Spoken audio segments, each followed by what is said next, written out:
sam Svetlana Brkić, vlasnica arhitektonskog biroa SB Project. Danas sumiramo proteklu 2020. godinu koja je za nas bila obeležena brojnim novim projektima i poznanstvima. Edukativne videe na temu arhitekture koje pratite na našim kanalima krenuli smo da snimamo sa novim sjajnim timom saradnika. Željko, Zoki, Marko, Kristina, Nikola, Mića. To su sva ona lica koje imate priliku da vidite na slikama.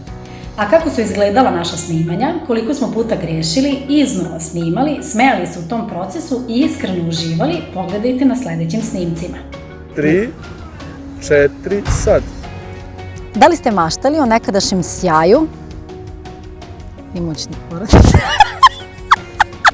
Ne mogu. I uživati u dan. Ukoliko se i vi Nije dobro, zato što i danas... Nije upalio. Je priča nešto? Ja, ne snimaš. Evo. No.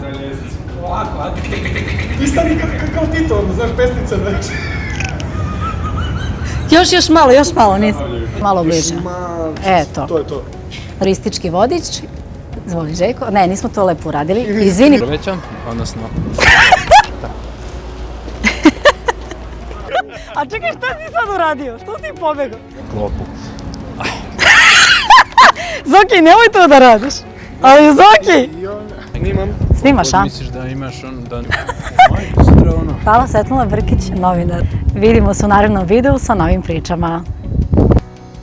Nadam se da smo kroz zajednička putovanja svima približili svet arhitekture. Ono što je sigurno jeste da smo se mi divno zabavili. 2020. godinu želim da zaokružimo tim pozitivnim trenucima.